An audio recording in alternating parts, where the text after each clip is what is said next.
అవినాష్ గారు. And now Vikas Vashishtha గారిని మాట్లాడవలసిందిగా రిక్వెస్ట్ చేస్తున్నాం.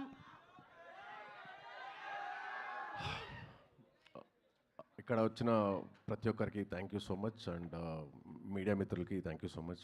చాలా రోజులైంది స్టేజ్ ఎక్కి, కొంచెం టైం తీసుకున్నాను, బట్ వృధా కాలేదు అనుకుంటాను టైం తీసుకున్నది. బికాస్ మారెమ్మ అనే సినిమా ఒప్పుకున్నప్పుడు చాలా ఎక్సైటింగ్ ఉండే. అండ్ ప్రతిరోజు నేను షూట్కి వెళ్ళినప్పుడు కూడా వెరీ ఎక్సైటింగ్ చాప్టర్ అది. అండ్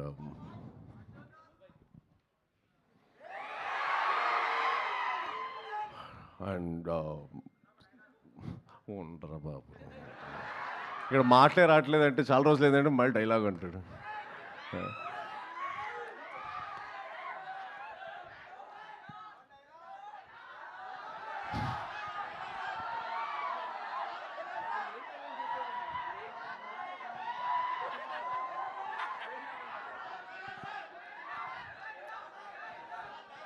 ఒక్క నిమిషం ఫస్ట్ పూర్తి చేస్తాను. నాకు ఆల్రెడీ చేతులంతా వణుకుతున్నాయి, ఆగండి. Firstly thank you so much to Mayur గారు అండ్ కుశాల్ గారు for backing such right subject. అంటే చాలా స్ట్రాంగ్ సబ్జెక్ట్ని తీసుకొచ్చిన మా నాగరాజ్ గారికి వాళ్ళ వెనకాల నుంచి నిలబడి ది సపోర్టెడ్. అండ్ చాలా కరేజ్ కావాలి, చాలా కరేజ్ కావాలి ఇలాంటి సబ్జెక్ట్ టచ్ చేయాలంటే. అండ్ ఒక చిన్న పీరియాడికి వెళ్తాం and it's very interesting one. నేను మరీ ఎక్కువ చెప్పను, but I want to thank the entire crew, Prashanth గారు కానీ, ప్రశాంత్ గారు కానీ, and the editors and the entire team, the entire crew and direction department, production department, everyone.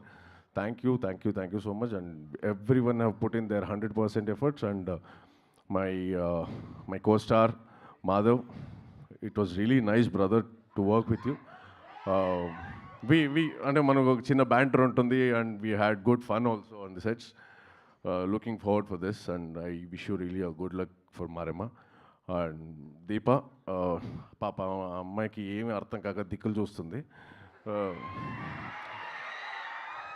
కానీ ఇది అర్థమైంది కదా, ఇది ఒకటే అర్థమైంది అనే పదం అర్థమైంది. Nice. So welcome to Telugu film. May the journey go long way. Good luck for Maremma, good luck. And thank you నాగరాజన్న, thank you so much for taking me in. Thank you so much. అంటే నాగరాజన్న script ఇచ్చినప్పుడు చదవమన్నారు. నాకు కొంచెం తెలంగాణ యాస కొంచెం కష్టం ఉండే, but I could read it easily. And అంటే నాకు డైరెక్షన్ డిపార్ట్మెంట్ నుంచి చాలా హెల్ప్ చేశారు. ఎస్పెషలీ రవి నాకు చాలా హెల్ప్ చేశాడు with dialect. So thanks Ravi again. And నాగరాజన్న, thank you so much for taking me in to this and the entire team. Thank you so much. అందరూ చూడండి.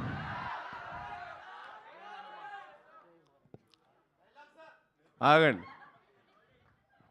మాధవ్ ఎవరు? రవితేజ గారి ఫ్యామిలీ. రవన్నదే ఒక డైలాగ్ చెప్పేద్దాం. ఈ సినిమా చేశాడు, గెలుస్తుందో ఓడిపోతుందో సినిమా మళ్ళీ చేస్తూ ఉంటాడు. ఎందుకంటే తెలిసింది సినిమా ఒకటే. ఇక్కడ ఉన్న ప్రతి ఒక్కళ్ళు అంతే. సినిమా ఒకటే, గెలిచినా ఓడిపోయినా సినిమా చేస్తాం, చచ్చిపోతాం అంతే కదా, సినిమా చేస్తాం. Thank you so much. Thank you all.